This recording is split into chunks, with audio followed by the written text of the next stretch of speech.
with disability, which makes reading, holding a book, or turning a page difficult or impossible. The content is copyrighted by the respective publishers. For more information, please visit us on the web at nfradioreading.org. Hello, this is Dasha, and for the next hour I'll be reading from the Friday, August 21st issue of the Wall Street Journal on the Niagara Frontier Radio Reading Service. In Capital Account by Greg Ip, Treasury's haven status fades. This year's upward march in bond yields has many drivers, from sticky inflation to heavy AI-linked corporate borrowing. Lurking in the background, though, is a more troubling possibility. Treasuries, long the world's preferred safe asset, are looking less safe. Relative to other securities, their yields are no longer quite so low, and in moments of stress, they don't behave like a haven. The main reason for this is that since the pandemic, the U.S. has flooded the market with additional debt, reaching $40 trillion, including intragovernment debt. This week, there is no sign that the flood will abate. The U.S. Treasury's surprise announcement Wednesday that it would boost buybacks of less liquid, longer-term debt simply treats the symptoms rather than the underlying cause. The move, while reducing yields in the short run, might yet raise them in the long run by eroding the U.S.'s reputation for stability and predictability. Treasury debt has long enjoyed a unique status globally. It's backed by the unparalleled economic and financial strength of the United States, denominated in the world's preferred reserve currency, and is overseen by strong and stable laws and institutions, in particular the Federal Reserve and the Treasury itself. Treasuries don't just fund the U.S. government. They are where investors and governments like to park extra cash, for example, to defend their currencies. They are used to price, hedge, and collateralize countless transactions in unrelated markets. This status brought a safety premium, conferring lower everyday borrowing costs for the U.S. and virtually unlimited financing capacity. These benefits became especially apparent in the wake of the global financial crisis. U.S. borrowing soared, yet yields fell. The reason? Private borrowing collapsed, and securities once thought safe, such as AAA-rated mortgages, turned out not to be safe. The Fed and other central banks began buying their own government's debt. This led to what Ricardo Caballero, an economist at the Massachusetts Institute of Technology, dubbed the, quote, safe asset shortage, end quote. As investors' demand for super safe assets collided with a finite supply, yields plummeted. Those conditions ended with the pandemic, when inflation and interest rates rose and deficits shot up. In a recent study, Caballero finds that instead of investors accepting lower yields because treasuries are so desirable, they are demanding higher yields. The safety premium has become an absorption premium. One way Caballero infers this is by comparing treasury yields to swaps, derivatives used to manage interest exposure that serve as sort of benchmark for corporate borrowing costs. Historically, treasuries yielded less than swap rates, but recently they have yielded more. He sees this as reflecting the greater strain dealers now bear to trade, warehouse, and distribute debt. Another clue comes from the term premium, the extra return investors demand to hold long-term bonds instead of shorter-term treasury bills. That term, premium, has steadily marched higher. Combining these two, Caballero infers that the shift from a safety premium to an absorption premium explains about 0.75 percentage point of the roughly 2.5 percentage point rise in yields since 2015. A separate study by Hanno Lustig at Stanford University comes to similar conclusions. Historically, treasuries yielded less than AAA corporate bonds, even after adjusting for default risk. But since 2022, that advantage has disappeared. Treasury yields were also comparable to or lower than other sovereign bonds when hedged into dollars, but have generally been higher since the pandemic. The study, prepared for the Aspen Economic Strategy Group, of which I'm a member, listed signs that investors no longer flee to the safety of treasuries during stress periods as they once did. When stocks go down, yields now tend to go up. For example, following President Trump's Liberation Day tariffs last year. News of larger deficits tends to put upward pressure on yields, Lustig found. All of this, he argues, shows treasuries are seen as less safe. There could be other explanations for these developments, for example, related to market functioning or inflation. These dynamics cannot be attributed solely to Trump, since they were underway before he took office. But he also hasn't reversed them.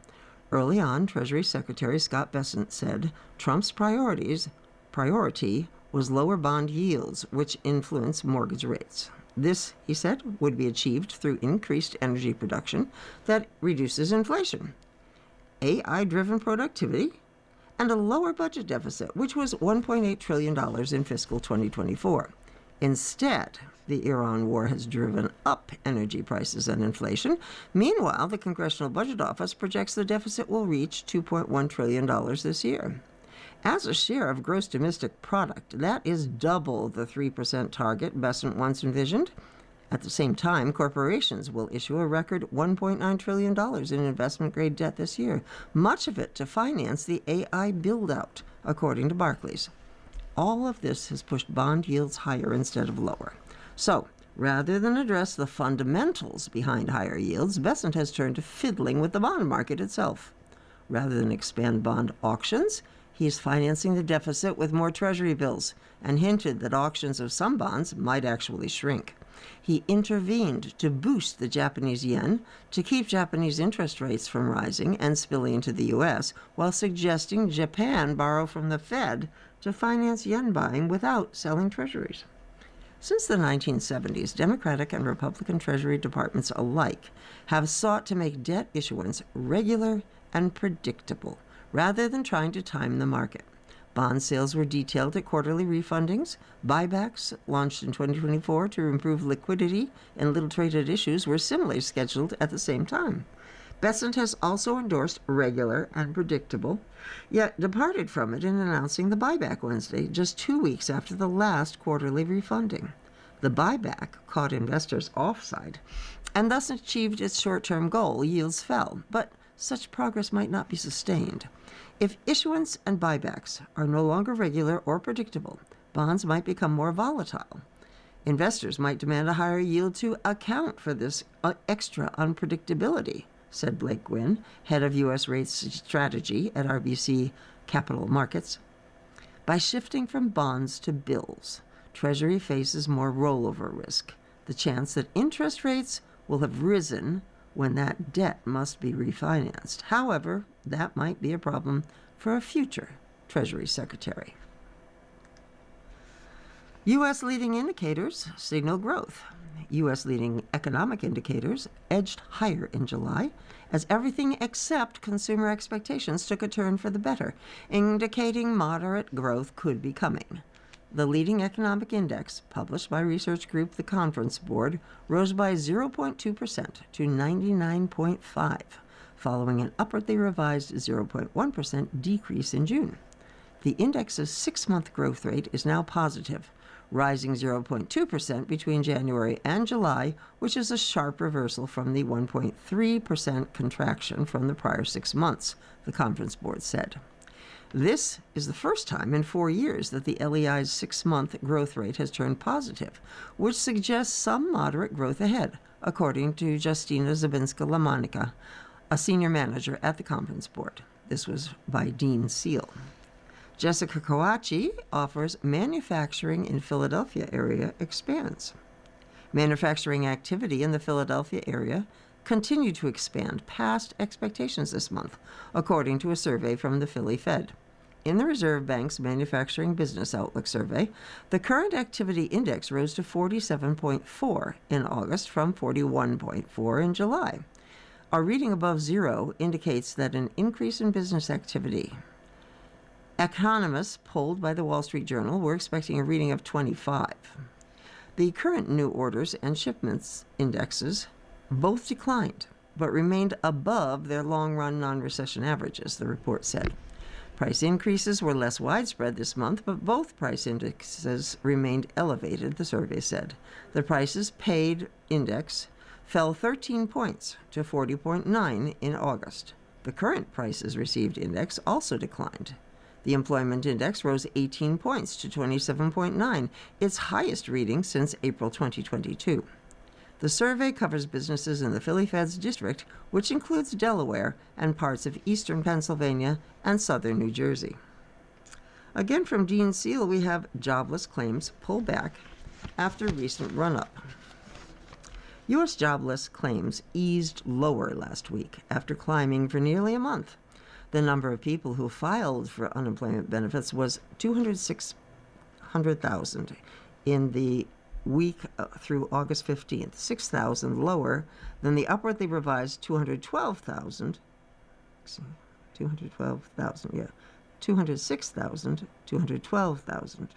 not 100,000, reported a week earlier, the Labor Department said Thursday. Economists surveyed by the Wall Street Journal were expecting 210,000. Continuing claims, which scale with the total size of the unemployment population, totaled just under 1.8 million in the week through August 8th, rising by 18,000 from the upwardly revised total of 1.78 million a week earlier. The data on continuing claims lag the initial claims data by a week. Unemployment levels have fluctuated throughout the summer from a mixture of slow hiring with relatively few major rounds of layoffs. Policymakers have suggested that labor markets look close to equilibrium and isn't a major source of inflation pressure right now. The California startup investment dwarfs the rest of the U.S. combined, by Paul Kiernan. California is in the midst of a record-shattering investment wave, fueled by their artificial intelligence boom in Silicon Valley. Companies based in the Golden State have drawn around $366 billion of venture capital since the beginning of the year, according to data provider PitchBook. That's more than 3 times the amount of venture funding that's gone into the other 49 states combined, and nearly double California's previous record, set in 2025. New York State ranks a distant second in venture capital investment with $27 billion in deals announced so far this year. California's funding keeps coming, despite the threat of a billionaire tax that detractors, including Governor Gavin Newsom, have warned could scare off investors. Thus far, at least, investments in the biggest AI companies are keeping the frenzy going, while the state's billionaire class waits to see if voters back the new levy in November. The capital pouring into AI has supercharged housing prices in San Francisco and created a new class of millionaires overnight. But the boom is reverberating beyond the tech-centric Bay Area. The money has also helped ease the state government's chronic budget deficit by helping push income tax revenues well above forecasts. In May 2025, California's Finance Department projected $126 billion in personal income tax revenues for the fiscal year that ended June 30th. Actual income taxes instead generated around $147 billion as AI enthusiasm fueled the soaring stock market and boosted compensation for tech workers. Future initial public offerings of young AI companies that are raising venture funding today will produce additional tax revenue from capital gains. The windfall hasn't solved California's long-term budget challenges, but has given state leaders some unexpected near-term flexibility. The state was able to sock away more money in reserves and spend more on education, which is required to get a certain share of revenues. The extra tax revenue also gave the state wiggle room, as it funded discretionary items from new courthouses to litter abatement. The funding deployed by venture capital firms on behalf of investors, including pension funds, university endowments, and wealthy individuals, is funneled into young companies and startups that show potential for robust growth. Just 2 AI companies have accounted for more than half of California's venture capital gold rush this year. In March, OpenAI raised $122 billion in the largest funding round in Silicon Valley history. Rival AI developer Anthropic, meanwhile, has drawn $95 billion across 2 funding rounds. But smaller hauls are spread widely, with more than 4,000 California-based startups having raised capital in 2026, according to PitchBook.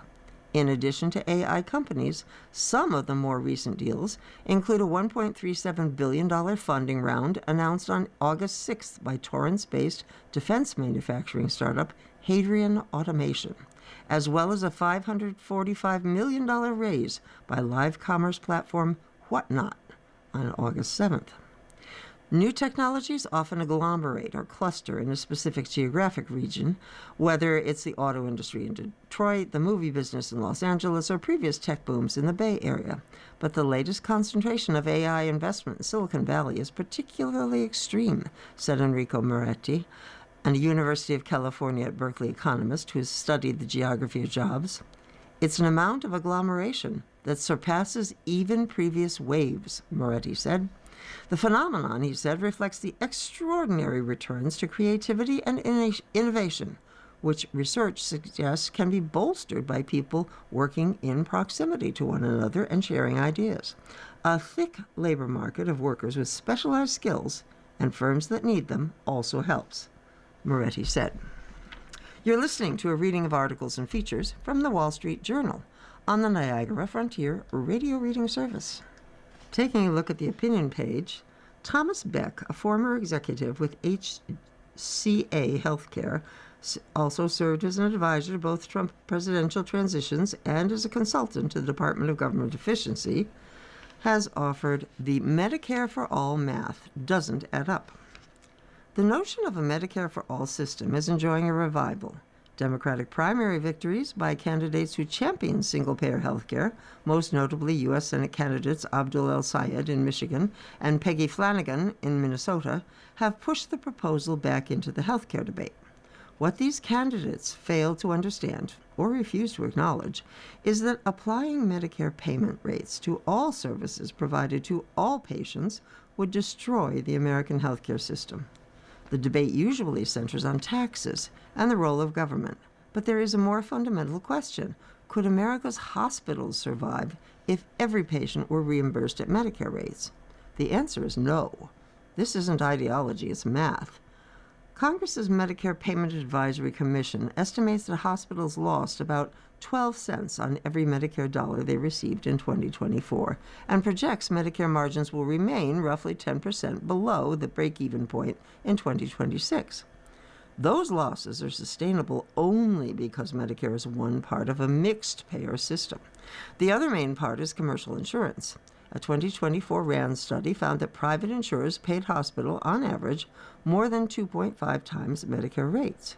Those much higher payments help support emergency departments, trauma centers, neonatal and intensive care units, behavioral health programs, teaching hospitals, and rural facilities, as well as investment in technology, cybersecurity, and emergency preparedness. In effect, America's hospitals are financed by a combination of public underpayment and private overpayment. The arrangement may not be elegant or even rational, but it keeps hospitals operating. Medicare for All would destroy that balance. Supporters respond that hospitals could simply become more efficient. Greater efficiency is desirable, but it can't bridge a reimbursement gap of this magnitude. Hospitals aren't ordinary businesses. They can't close the emergency department on a slow day or staff an intensive care unit only when demand is high. They must maintain nurses, physicians, technicians, operating rooms, diagnostic equipment, and emergency readiness around the clock. If Congress imposed a regime that paid Medicare rates for every patient, hospitals would first freeze hiring, delay capital projects, and postpone equipment purchases. Then would come staffing reductions and closing of money-losing services such as obstetrics and behavioral health. Rural hospitals, many already operating on razor-thin margins, would be especially vulnerable. Eventually, many hospitals wouldn't generate enough revenue to meet payroll and keep the lights on. The greatest victims would be the patients Medicare for All is intended to help. Universal insurance means little if the local maternity ward is closed, the nearest trauma center is hours away, or the community hospital has disappeared. A healthcare system can't endure if the institutions providing care consistently lose money treating their patients. Medicare for All may promise universal coverage, but its payment rates couldn't support a sustainable hospital system. Under Review and Outlook, how the U.S. went $40 trillion in debt. After cheerleading for President Biden's spending binge, the liberal intelligentsia is now ringing alarms about the U.S. government's mounting debt, which surpassed $40 trillion on Tuesday. Naturally, the left is blaming the GOP's tax cuts, but this argument is like scarfing double cheeseburgers and then blaming weight gain on the lettuce and tomato. The $40 trillion milestone marks a very dark day for America's finances, Bloomberg News reported, with debt having accelerated faster than predicted, in part due to massive tax cuts under last summer's Republican tax and spending bill. Debt accumulation has accelerated, but the problem is spending by both political parties, including COVID blowout and entitlement programs that keep growing on autopilot. Gross national debt has increased $17 trillion since 2019. That's about as much debt as the U.S. added during the entire first 225 years of its history. While the liberal press blames the GOP's 2017 tax cuts and their extension in last year's One Big Beautiful Bill, revenue has increased 68% since 2018. That's twice the rate of inflation. Since 2018, revenue has averaged about 17% of GDP, roughly the historical norm. Yet spending has averaged slightly over 24% of GDP versus a pre-pandemic historical average of 20%.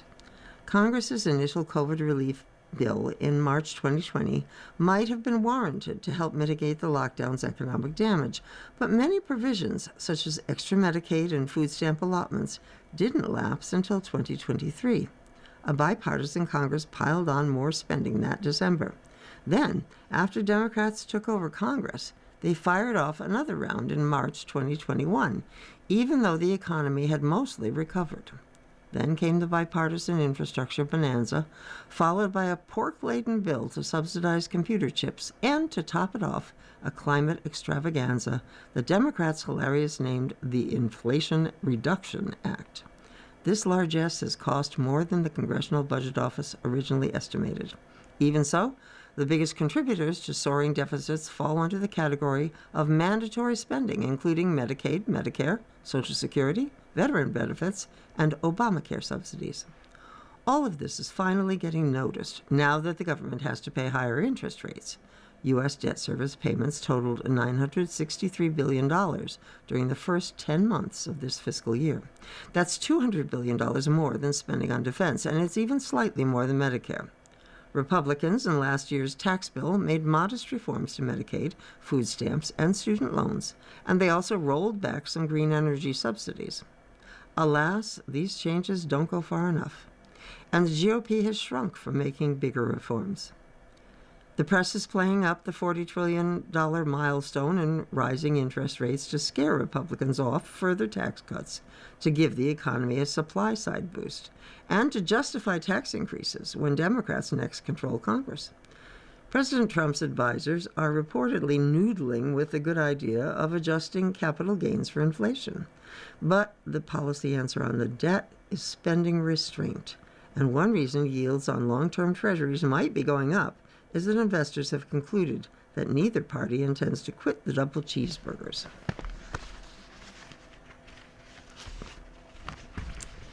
And from Joseph Sternberg in his political economics column, the bond chaos is a sign Kevin Warsh's plan is working.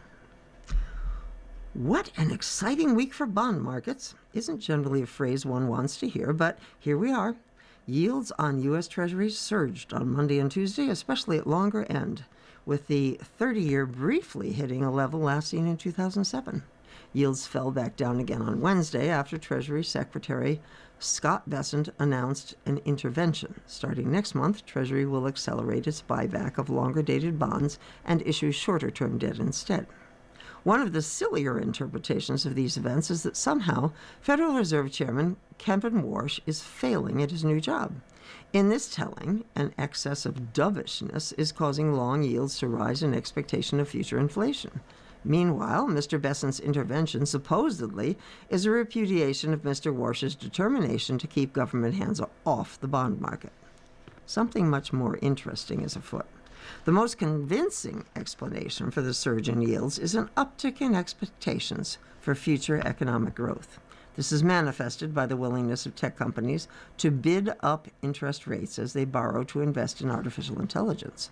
It's the latest sign that financial repression is unwinding, and not a moment too soon. The term refers to a suite of economic policies, the details vary at different times and places, designed to allow the government to borrow at below market rates at the expense of savers and with woeful distortions throughout the economy. This has been the dominant policy mode across the West since the 2008 financial panic. Financial repression in the U.S. is enforced primarily by the Federal Reserve via the expansion of its balance sheet under quantitative easing. The central bank bought treasuries and mortgage-backed securities, which it then held as assets on its balance sheet. In exchange, it created large new liabilities in the form of commercial banks' reserve deposits at the central bank. Banks were encouraged to hoard these reserves, both by black-letter liquidity regulations and by strenuous winking and nodding by their supervisors at the Fed. The central bank also released a constant stream of forward guidance, hinting at low rates in the future to deter markets from bidding up yields. The effect of this on the government's consolidated balance sheet was to exchange more expensive debt, treasuries held by the public, for much cheaper debt, reserve balances, on which the Fed paid lower interest. The net reduction in effective borrowing costs was achieved by the central bank's remittances to the Treasury of its profits from this arrangement, which can be understood as a rebate of some of the interest Treasury paid to the Fed on the bonds the Fed now owned. It was a great deal for spendthrifts in Congress, facilitating a run-up in federal debt at interest rates that hardly seem to represent the true risks of this situation. And it may be ending now. Despite the obvious ways this arrangement entangled the central bank with the Treasury, the Fed retained enough independence to raise policy rates after inflation took hold in 2021 and 2022. By late 2022, the interest rate paid on reserves started to exceed the yield on the Fed's holding of Treasury debt, a necessary, if not sufficient, condition for ending this form of financial repression. Now, perhaps we're entering a new phase. Mr. Warsh is adamant about shrinking the Fed's balance sheet. This would disable the primary mechanism by which the Fed Treasury complex has suppressed government borrowing costs. And under his no forward guidance rubric, he isn't delivering the central bank's usual vague reassurances that rates probably will fall in the future. This has kicked out another crutch on which the Treasury once could lean. The result is a world where companies and investors are newly able to price risk in line with expected economic growth. For now, that means interest rates returning to their level before financial repression began in earnest in 2008. The big losers are lawmakers who must pay market rates for debt. Interest payments are on track to be either the second or third largest federal expenditure in this fiscal year, behind Social Security and maybe Medicare. Expect that cost to grow as investors internalize the notion that the Fed may not always allow itself to become a backstop. Whether or when this might become a financial crisis is a matter of debate, but it will become a political crisis soon, once Congress starts confronting some awkward realities about what constitutes affordable fiscal policy if the Fed no longer is subsidizing lawmakers' bad decisions. Seen in this light, Mr. Bessent's bond intervention isn't a challenge to Mr. Warsh's hands-off approach to the government debt market, but rather a sign that Mr. Warsh's approach is starting to work. Mr. Bessent's move is the first, clumsy and likely ineffective, attempt by a politician to grapple with the implications of interest rates that are allowed to rise in line with economic growth. There will have to be more adjustments. Brace yourselves. You're listening to a reading of articles and features from the Wall Street Journal on the Niagara Frontier Radio Reading Service. Turning to the business and finance section, employers and workers face a rise in healthcare costs by Anna Wild Matthews and Peter Loftus. Healthcare costs are walloping U.S. workers, and they will only worsen next year. For 2027, employers may be facing the biggest health insurance increase in at least 2 decades. Americans with workplace coverage are expected to spend an average $5,297 this year on health care, $388 more than 2025, according to a new estimate from benefits consulting firm Aon.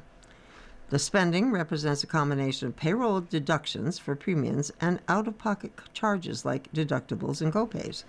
The burden is likely to grow significantly next year when U.S. employers expect their health care costs to go up by 11%, according to a new survey from WTW, another big benefits consultant, the steepest rise in more than 20 years. That would represent the fifth year of escalating increases, according to WTW. Employers are telling us that this is utterly unsustainable, said Jeff Levenshirtz, population health leader at WTW. Expensive cancer treatments and wide adoption of weight loss drugs are among the factors pushing up spending. At larger companies, the rapid rise has moved decisions around health benefits from the domain of human resources executives into the C-suite, said Mike Pasterik, North America Health Solutions leader at Aon. We're seeing a lot of interest now from the finance organization and even the CEO and the board. As companies are forced to pay more for insurance, their workers, who typically pay a share of the premium, are seeing their own costs rise roughly in tandem. That means more dollars are held out of their paychecks each month. At Paul Wismatch Glass Company, which employs 35 people in Payton City, West Virginia, co-owner Jason Wilburn said he's been hit by double-digit premium increases each year since his family bought the company in 2021.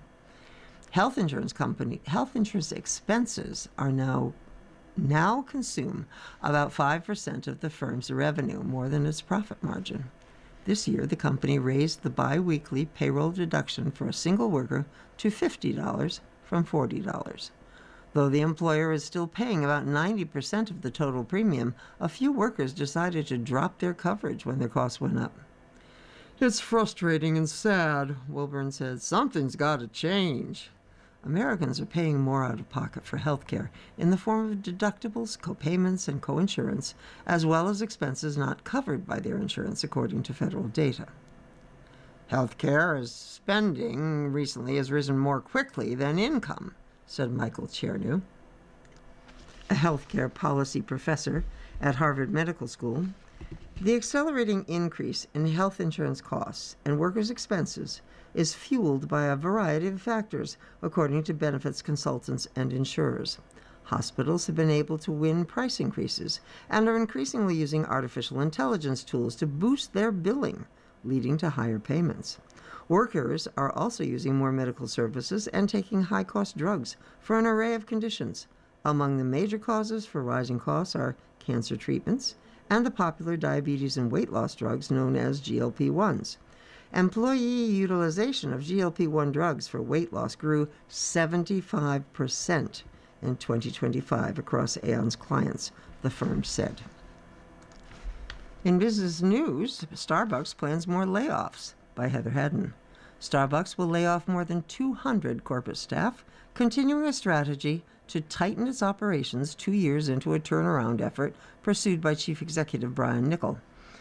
The Seattle company plans to cut about 120 technology workers, according to the company, after those staff declined to relocate to Nashville, Tennessee, where a new corporate office is being built. Starbucks is cutting an additional 104 jobs in coffeehouse design and development. Starbucks, the world's largest coffee chain, is working toward Niccol's goal of eliminating $2 billion in costs by the end of its 2028 fiscal year. It is also investing more heavily in its cafe operations. The company recently estimated that its U.S. stores are nearly all fully staffed, and most in-store and drive-through orders are being delivered within 4 minutes, a target set by Niccol. Under Niccol, Starbucks has scrutinized its store base, closing locations that haven't performed, don't provide the right store environment, or should be relocated. Niccol has said that Starbucks needs to focus its operations to better serve this strategy. The job cuts, detailed in a filing in Washington state, don't involve shutting down cafes. Starbucks last month reported quarterly earnings and sales that outpaced analysts' expectations and increased its forecast for a full-year same-store sales and earnings. Executives have said the turnaround efforts are gaining traction. Earlier this year, Starbucks laid off 300 U.S. corporate employees while closing regional corporate offices in Chicago, Atlanta, Dallas, and Burbank, California. The company is developing a $100 million corporate office in Nashville, which will house 2,000 employees, including technology and supply chain functions. Starbucks in 2025 laid off around 2,000 corporate workers while eliminating hundreds of open positions and closing hundreds of U.S. stores. Deere's profit rises as revenue climbs by Connor Hart. Deere posted a higher profit and sales in its fiscal third quarter as continued growth in the company's construction equipment business helped to offset continuing weakness in its production agricultural segment. The company posted a profit of $1.38 billion for 3 months, ending August 2nd, compared with $1.29 billion in last year's comparable period. On a per-share basis, quarterly earnings of $5.10 a share topped the $4.69 a share that analysts polled by FactSet expected. Net sales and revenue climbed 6.2% to $11 billion, ahead of Wall Street models for $10.81 billion. The total top-line figure came in at $12.61 billion. Sales across the company's production and precision agriculture division, its largest business unit, came in at $4 billion, down 6.4% from a year ago. The company attributed the decrease primarily to lower shipment volumes. The decline was offset by construction and forestry sales, which jumped 18% to $3.62 billion, and small agriculture and turf sales, which rose 12% to $3.38 billion. Chief Executive John May said Deere continues to believe 2026 will mark the bottom of the current agriculture equipment cycle. Deere raised the low end of its net income outlook to $4.75 billion from $5 billion, while maintaining the high end at $5 billion. Shares advanced nearly 7% to $620.94 in Thursday's trading. JD Sports shares tumble after profit guidance cut by Michael Hennessy. JD Sports fashion shares dropped after the retailer cut its full-year profit guidance as second quarter sales fell due to pricing pressure and a weak U.S. performance. Shares slid 14% in London Thursday. JD Sports cut its fiscal 2027 guidance for adjusted pre-tax profit, the company's preferred metric, which strips out exceptional and other one-off items due to underlying sales trends and a promotional backdrop in the sector. The company now expects adjusted pre-tax profit of between £700 million and £800 million, or $952.5 million to $1.09 billion for fiscal 2027. It previously forecast adjusted pre-tax profits between £750 million and £850 million after reporting adjusted pre-tax profit of £852 million for the year ended January 31st, 2026. Analysts had forecast adjusted pre-tax profit of £781 million for fiscal 2027, according to the consensus provided by the company. JD Sports said group sales for its second quarter ended August 1st fell 3.1% on a like-for-like basis to £3.09 billion. On an organic basis, sales were down 1.3%. Trading in the second quarter remained tough. The market stayed highly promotional, reflecting the consumer and footwear product cycle headwinds our industry has faced in recent quarters, whilst our core consumer was impacted by incremental cost of living pressures, said Chief Executive Regis Schultz. North American sales in the second quarter were down 6.8% on a comparable basis, as incremental cost of living pressures hit particularly strongly in the region. The region generates around 35% of group sales.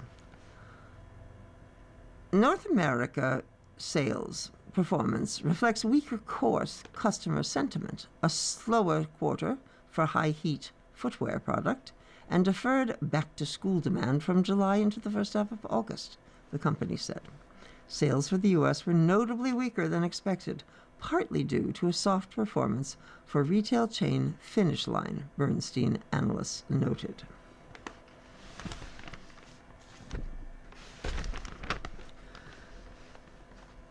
Weak housing market hits Hovnanian.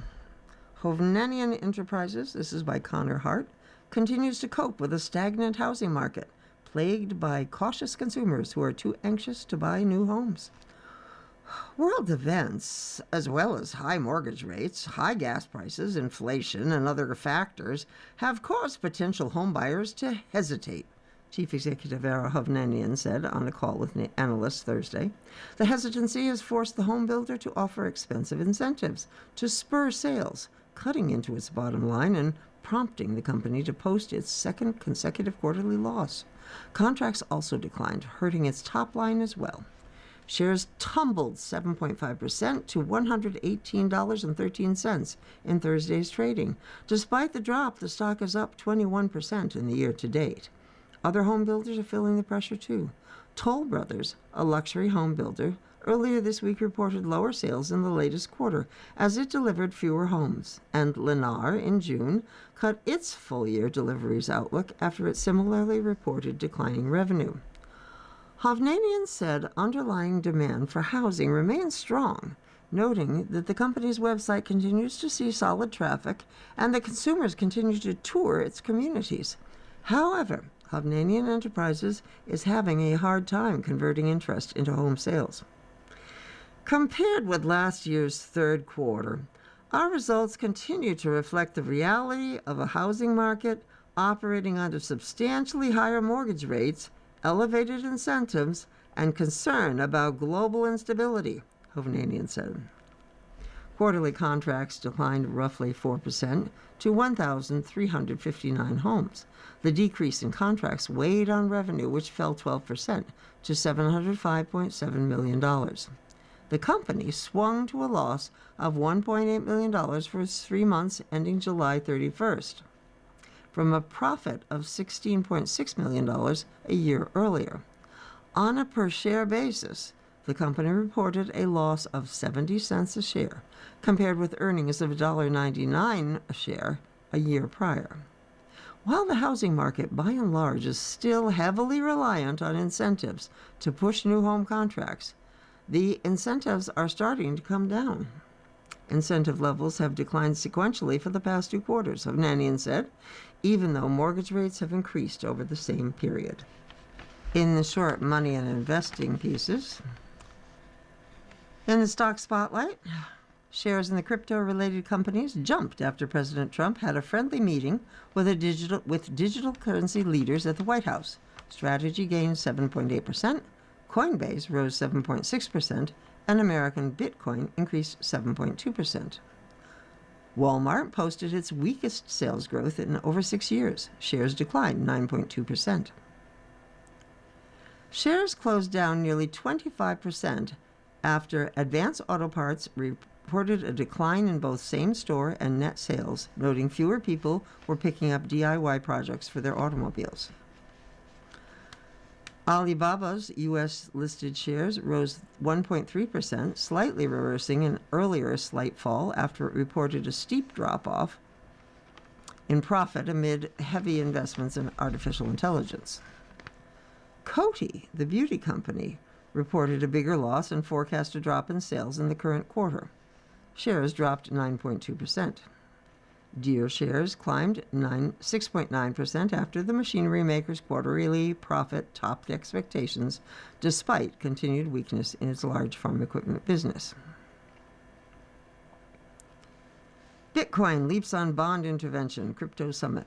Bitcoin has broken out of its summer doldrums, rallying more than 12% over the past 2 days in the wake of Treasury Secretary Scott Bessent's intervention in the bond market and an upbeat White House cryptocurrency summit. The digital currency rose above $72,600 on Thursday. It was the first time Bitcoin traded above the $70,000 level since early June. Bessent's plans to step up buybacks of long-dated U.S. government bonds push down borrowing costs, which tends to benefit risky assets like Bitcoin. Separately, President Trump urged Congress to pass legislation desired by the digital currency industry during a friendly meeting with crypto executives on Wednesday. This was from Alexander Osipovich. And after a day of exuberance for Moderna, investors pull back. The day after Moderna stock posted its biggest one-day gain on record, the shares plunged more than 23% as investors digested Wednesday's trial news and adjusted their positions. Prior to Wednesday's rally on positive mRNA cancer vaccine data, Moderna stock had substantial short interest at 13.7%. A so-called short squeeze, wherein short sellers buy back stock to moderate losses, likely contributed to the stock's meteoric Wednesday rise, analysts said. Thursday's move reflects the market cooling off, they said. Probably you had a lot of shorts who got it wrong, covering, which put a lot of paraffin on the flame, said Brookline Capital Markets analyst Leah Kahn. In the days after, they moderate a bit, and it settles down. UBS said its clients sold a record $44 million in Moderna shares Wednesday, suggesting some investors were cashing out after the rally. The stock traded nearly 200 million shares yesterday, roughly half of shares outstanding, suggesting a significant amount of short covering and fast money repositioning likely occurred in a single session, said UBS analyst Michael Yee. Once that buying demand was exhausted, some pullback was to be expected. You're listening to a reading of articles and features from the Wall Street Journal on the Niagara Frontier Radio Reading Service. Turning to Heard on the Street, financial analysis and commentary, here's the real problem with stock buybacks. Warren Buffett is normally courteous, but he had some choice words for critics of stock buybacks a few years ago.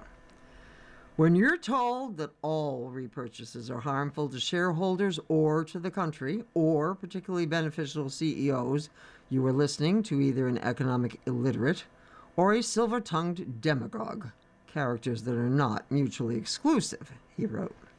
Note Buffett's emphasis on the word all. Companies need to return cash to investors eventually to be worth owning. For the most part, the differences between doing that via dividends or buybacks are minor. Buybacks give long-term investors a larger stake in a smaller company instead of handing them cash they may not need and a dividend tax bill they really don't. For management, dividends create future expectations, whereas buybacks can be turned on and off. But buybacks aren't always a good idea because sometimes stocks are expensive. Companies that grant lots of stock options can be indifferent because they want to soak up those cheaply issued shares. Buffett's Berkshire Hathaway, which doesn't pay dividends, suspended buybacks for nearly 2 years, amassing a record cash hoard. Red-hot chip maker SK Hynix's announcement Wednesday that it would conduct South Korea's largest ever buyback sent its shares higher. It's a head-scratcher, though. Even after a recent slump, the stock was up 470% from a year earlier. Management had ample financial firepower to buy during that ascent and didn't. Even weirder is that they sold nearly the same amount of stock to U.S. investors last month in the biggest share sale ever by a foreign company at an effective price 50% higher than today. At least SK Hynix sold high and is buying lower. U.S. companies often get that backward. S&P 500 members marked what was then a record for buybacks in the same quarter. The dot-com bubble peaked. The effective buyback yield, or the value of repurchases as a ratio of the S&P 500's value, was 1.2%. 3 years later, they spent about 40% less, yet the yield was a third larger. The contrast was even more extreme during the financial crisis. Buybacks hit a record, just as stocks did in 2007. By the spring of 2009, when the market was dirt cheap, buybacks dropped by 85%. Buybacks aren't accounting trickery, and they don't starve companies of capital unless done recklessly. The share of profits returned to investors one way or another has been pretty steady over many decades, but paying a dividend, reducing debt, or building up cash for a rainy day can be better choices sometimes. Executives can't control the business cycle or share prices. They're in the best position to know when they're frothy and don't always act like it. This was by Spencer Jacob. The larger article on Heard on the Street is that hyperscalers' off-grid power push has risks. This is by Jinju Lee. Big technology companies are cobbling together off-grid power systems to match their rushed timelines for artificial intelligence development. What if these systems are glitchy? Off-grid power comes with a hefty price tag and operating risks. Tech giants are pursuing them anyway. Power providers, some of whom don't have much data center experience, are jumping at the chance to sign deals with deep-pocketed customers. But cracks have shown at the few on-site power projects that started up, highlighting potential costs to tech companies and their top power providers. In the U.S., there are 4 operational data centers with off-grid or partially grid-connected power, according to the data provider CleanView. These are xAI's Colossus and Colossus II, Crusoe's Stargate Abilene, and Vantage Data Center's Vantage VA2. 3 of these already reported issues. This month, Bloomberg reported some data centers experienced cranks breaking off on combustion engines. The report said cracks had formed at gas-fired turbines powering xAI's Colossus data center in Memphis, Tennessee. In response to the report, Solaris Energy Infrastructure, which operates turbines for the campus, didn't directly confirm or deny the existence of turbine cracks on its earnings call, but said its turbines were, quote, in great shape. In an emailed statement, Solaris co-chief executive Bill Zartler said the company had, quote, not seen any extraordinary operating issues or failure rates on our generation equipment. Cracked turbines and broken engine cranks are major failures that require replacement, according to Nina Sadeghi, founder of Ireda Power Consulting, an electrical engineer who formerly worked at Amazon and Tesla. In July, Vantage Data Centers experienced a critical power failure at its data center campus in Loudoun County, Virginia, forcing the operator to switch over to diesel backup power for about a day, a spokesperson confirmed. Distributed Power Solutions, which Kodiak Gas Services bought earlier this year, operates the on-site power. Crusoe also ran into turbine glitches and other technical problems at Stargate Abilene. According to the information, Stargate partner Oracle runs servers for OpenAI.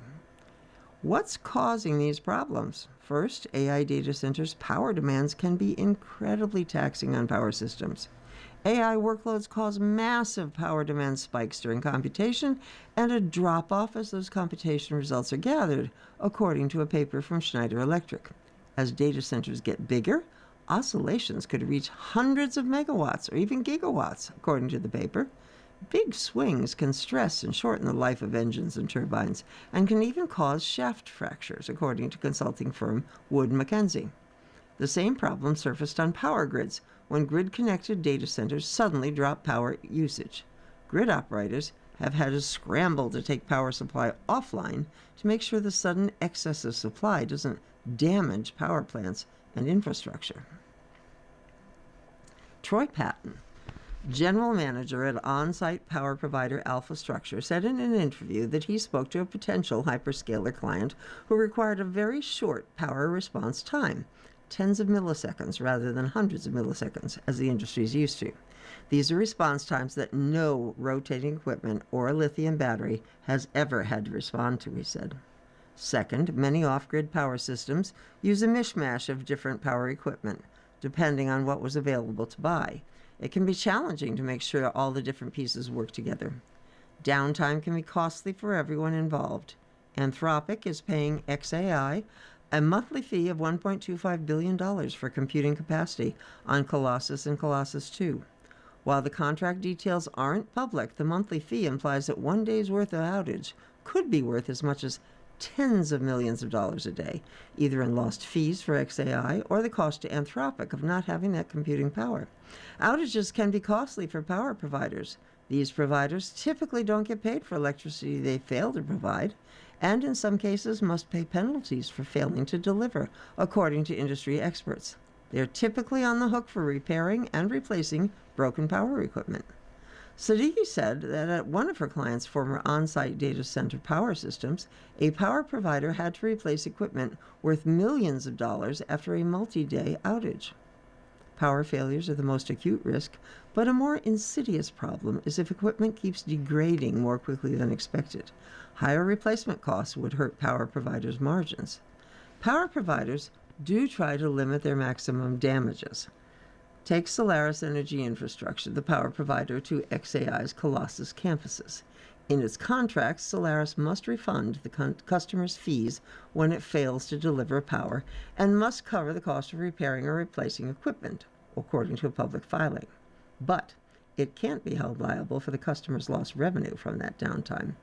Of course, power providers build in redundancies to make up for these risks and model their best guesses for how long each piece of equipment will last.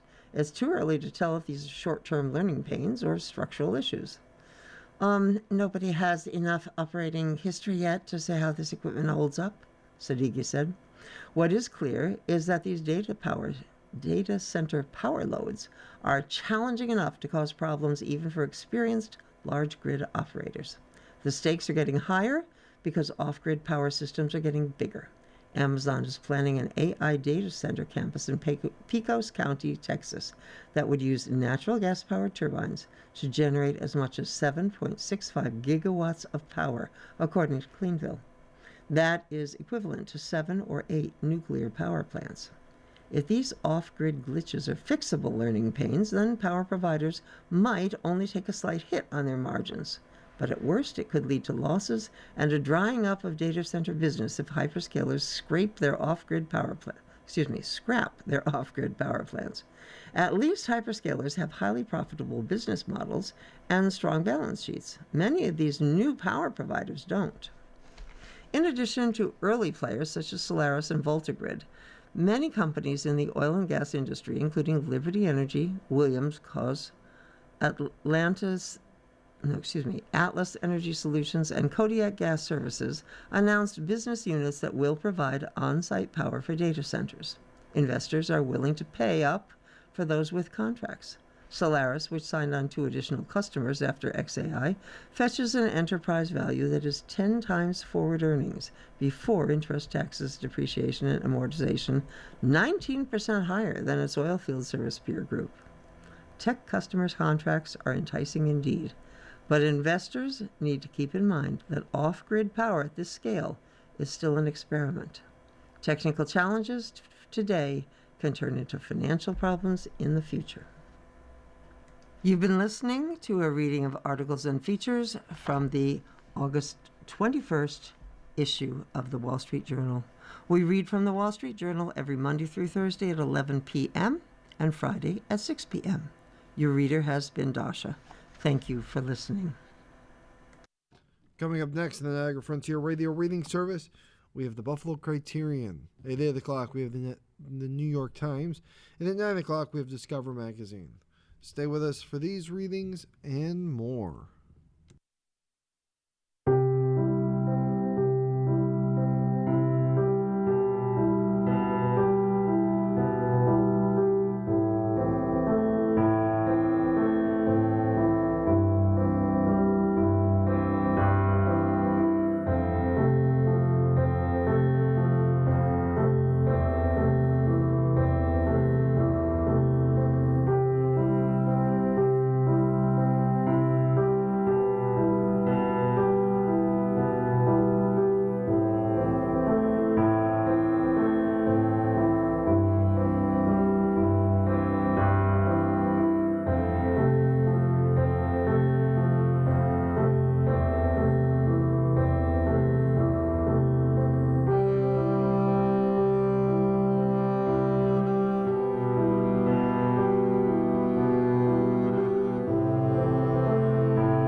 following program is intended for listeners who are blind, have low vision, or have another print disability